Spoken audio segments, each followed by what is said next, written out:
सुप्रभात प्यारे बच्चों, आपका एक बार पुनः कक्षा 3 की हिंदी व्याकरण की इस कक्षा में स्वागत है। आज हम पढ़ेंगे हिंदी व्याकरण की इस पुस्तक का 5वां अध्याय। पाठ 5 संज्ञा नाम।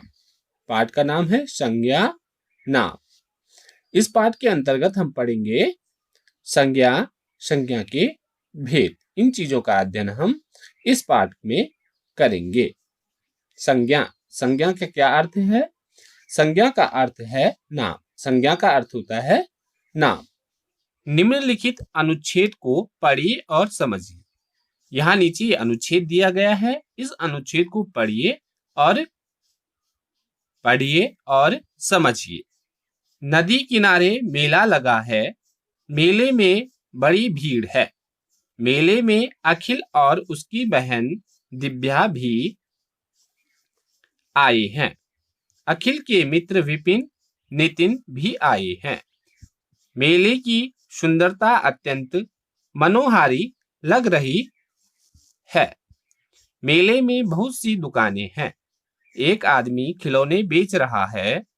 दिव्या ने एक सीटी, विपिन ने गुड़िया और नितिन ने बांसुरी खरीदी।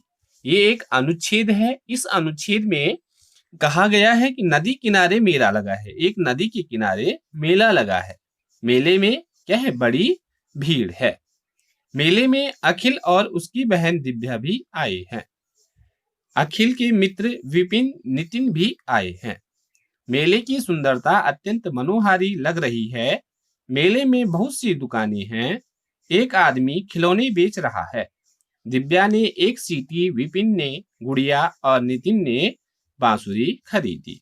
इस अनुच्छेद में नदी, मेला, भीड़, मेले, अखिल, दिव्या, विपिन, नितिन, सुंदरता, मनोहारी, दुकानें, खिलौने, सीटी, गुड़िया, बांसुरी, ये सभी नाम, इनमें से कुछ नाम प्राणियों के नाम हैं, कुछ स्थानों के नाम हैं, कुछ वस्तुओं के नाम हैं, कुछ भावों के नाम हैं। तो संज्ञा का अर्थ है नाम, और नाम किसी भी प्राणी, वस्तु, स्थान या भाव के नाम को संज्ञा कहते हैं।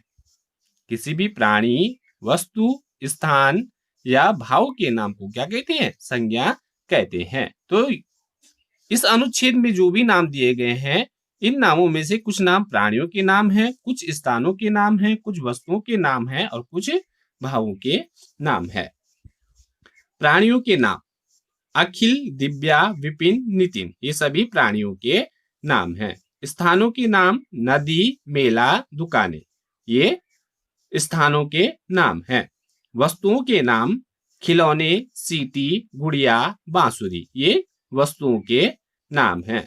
भावों के नाम भीड़, सुंदरता, मनोहारी, ये सभी क्या है? भावों के नाम हैं। इन्हीं नामों को क्या कहते हैं? संज्ञा कहते हैं। इन सभी का कोई ना कोई नाम है। इन्हीं नामों को संज्ञा कहते हैं। जैसे यहाँ पे आपने इस अनुच्छेद में पढ़ा कि कुछ यहाँ पे प्राणियों के नाम हैं, कुछ स्थानों के नाम हैं, कुछ वस्तुओं के नाम हैं और कुछ भावों के नाम हैं। तो इन सभी का कोई ना कोई नाम है। इन्हीं नामों को संज्ञा कहते हैं। जो ये नाम है, इन्हीं को क्या कहते हैं? संज्ञा कहते हैं। अतः किसी प्राणी, वस्तु, स्थान या भाव के नाम को संज्ञा कहते हैं।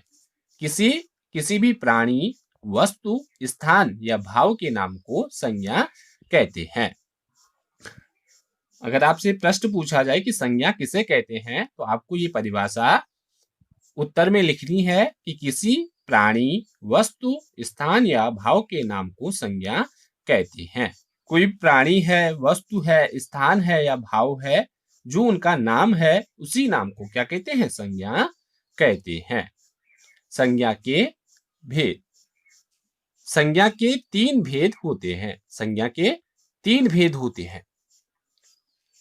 नंबर 1 व्यक्तिवाचक संज्ञा, नंबर 2 जातिवाचक संज्ञा, नंबर 3 भाववाचक संज्ञा। तो संज्ञा के कितने भेद होते हैं? संज्ञा के तीन भेद होते हैं। नंबर 1 व्यक्तिवाचक संज्ञा, नंबर 2 जातिवाचक संज्ञा और नंबर 3 भाववाचक संज्ञा। आपसे प्रश्न अगर पूछा जाए कि संज्ञा के कितने भेद होते हैं, उनका नाम लिखिए, तो आपको लिखना है उत्तर में संज्ञा के 3 भेद होते हैं।